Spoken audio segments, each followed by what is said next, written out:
La crise de l'eau au Cap est maintenant si grave que la pression dans les robinets de la ville a dû être abaissée à son niveau le plus bas possible. Les résidents seront bientôt confrontés à des interruptions dans certains secteurs et ils ont été invités à conserver en tout temps un approvisionnement de 2 à 5 litres pour boire et pour l'hygiène personnelle.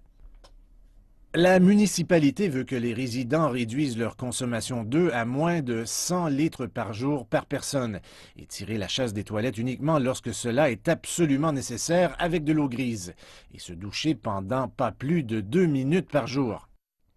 J'ouvre la douche, une douche de 2 minutes, et quand je suis mouillé, je la ferme. Je me mets du savon. Quand j'ai fini avec le savon, je l'ouvre encore 1 minute pour passer. C'est comme ça que je me débrouille. Vous ne pouvez pas garder la douche ouverte tout le temps. Ce n'est pas un problème pour nous dans la famille. Nous sommes habitués.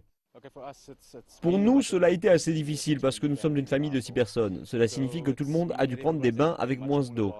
Nous n'avons pas de douche, donc des bains avec moins d'eau dans des petites bassines. En ce qui concerne la lessive, cela devient beaucoup plus compliqué, mais nous devons gérer et vivre avec la situation.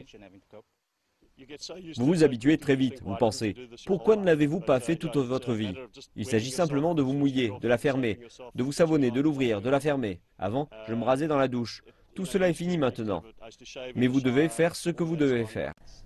Je ne peux pas prendre une douche de 2 minutes. Êtes-vous fou? Vous avez besoin d'au moins 1 minute pour régler la température. Je ne peux pas entrer dans la douche quand il fait froid à 6 heures du matin, quand je dois me rendre travailler. De gros nuages flottent au-dessus du cap depuis quelques heures, ce qui pourrait signifier des averses. Mais les Capédoniens disent qu'ils ne sont pas très optimistes. Ils croient que toute pluie qui pourrait tomber dans les prochains mois sera probablement trop faible pour faire la différence dans la sécheresse la plus dévastatrice de l'histoire récente de leur ville.